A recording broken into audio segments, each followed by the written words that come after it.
आनंद मासिक पत्रिका अंक 1 प्रतिलेखन संख्या 11 एवं 12 गति 85 शब्द प्रति मिनट।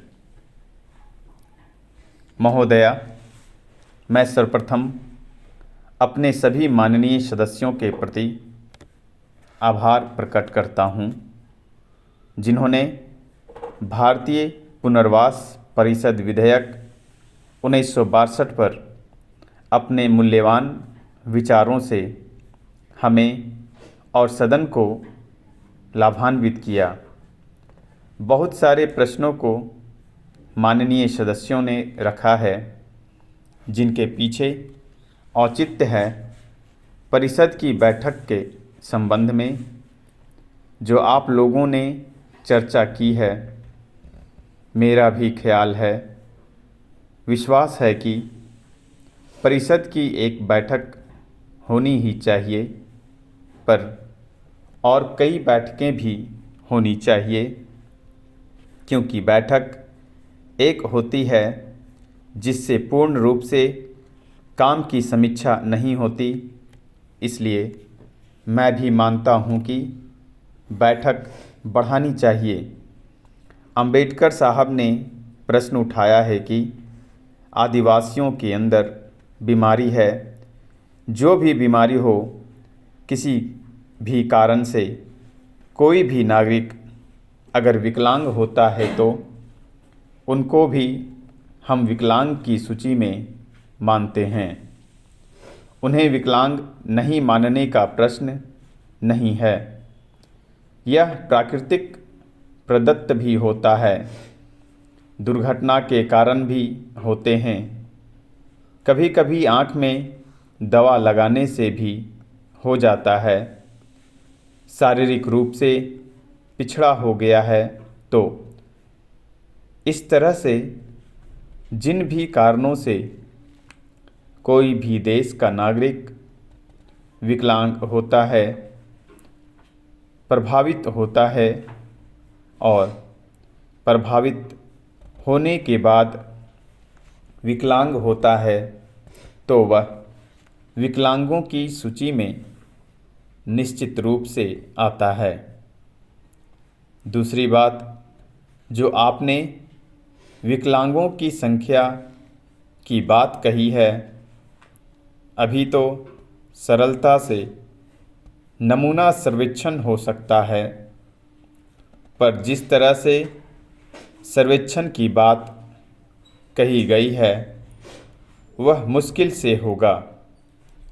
इसमें ये आंकड़े आएंगे, पर मैं यह कहना चाहता हूँ कि इनकी संख्या कम नहीं है।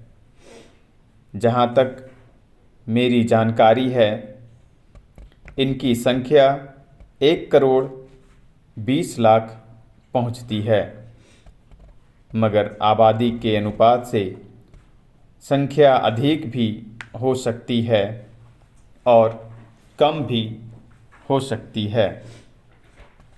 एक बात आपसे निवेदन करूंगा कि यह सहानुभूति के पात्र नहीं है, हमारे कर्तव्य का प्रतीक होने चाहिए।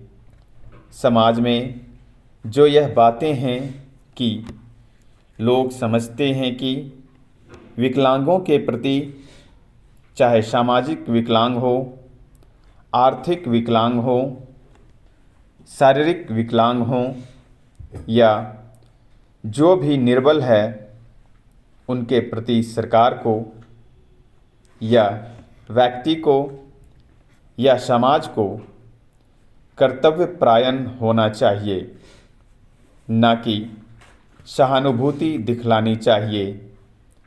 मैं इसे नहीं मानता हूँ। मैं मानता हूँ कि हमारा कर्तव्य है कि निर्बलों को ऊपर उठाएं। हमारी सहानुभूति नहीं, सहानुभूति के अंदर यह भावना है कि मैं बड़ा आदमी हूँ। महोदय, हमारा यह कर्तव्य होना चाहिए कि वह हमारे परिवार का व्यक्ति है, हमारे घर का व्यक्ति है, हमारे समाज का व्यक्ति है। इस कर्तव्य परायणता का अभाव हो रहा है, जिसकी वजह से जो हमें सेवा इनको देनी चाहिए वह सेवा इनको नहीं मिलती है।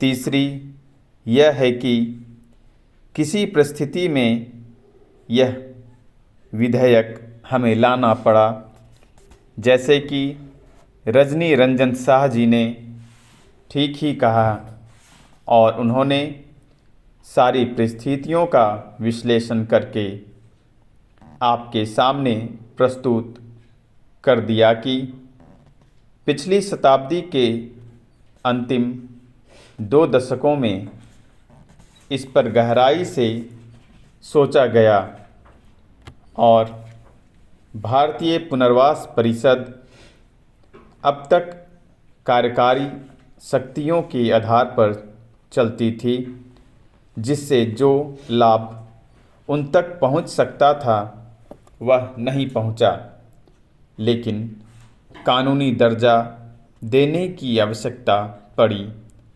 इसलिए हम आपके सामने यह बिल लाए हैं। मैं बोलने जा रहा हूं। हमारे माननीय सदस्य ने बहनों के संबंध में कहा, किसी परिस्थितिवश वह बांझ अवस्था में जाती है, उन्हें भी विकलांग अवस्था में मानते हैं। माननीय सदस्य ने एक और प्रश्न उठाया है कि सरकारी नौकरियों में उनके लिए क्या प्रावधान है। उनके लिए 3% का प्रावधान है। एक बात और मैं विशेष रूप से आपसे निवेदन करना चाहता हूं कि मेरे पास इस तरह के जो भी पत्र आते हैं, जो भी विकलांगता है, असमर्थ हैं, जिन्होंने शिक्षा प्राप्त कर ली है, योग्य है, लेकिन उनको कहीं नौकरी नहीं मिलती है, इस संबंध में मेरा कहना यह है कि 3% तो उनके लिए निश्चित है ही। इसके अलावा भी हम उन विभागों को उनके लिए पत्र लिखते हैं। यह हमें अपना कर्तव्य समझते हैं। हमारा यह फर्ज है। सार्वजनिक क्षेत्र में जितने उद्योग धंधे हैं, मैं उन्हें भी लिखने के लिए तैयार हूँ। जो निर्णय क्षेत्रक में भी हैं, उनके पास भी मैं विकलांग भाइयों और निर्बल भाइयों के संबंध में अपनी सिफारिशें, अपनी अनुशंसा नौकरी के लिए भेजने के लिए प्रस्तुत हैं। सिर्फ उत्तर इतना है कि आपका पत्र हमारे उनके संबंध में चला आए तो यह आधार बन जाता है उनकी मदद करने का। अन्यथा सीधे पत्र आता है तो छानबीन करने में समय लग जाता है। अगर माननीय अनुशंसा से किसी भी व्यक्ति के बारे में जो निर्बल, कमज़ोर, विकलांग या असहाय हैं लिखेंगे तो मैं निश्चित रूप से संबंधित विभाग से निवेदन करूंगा।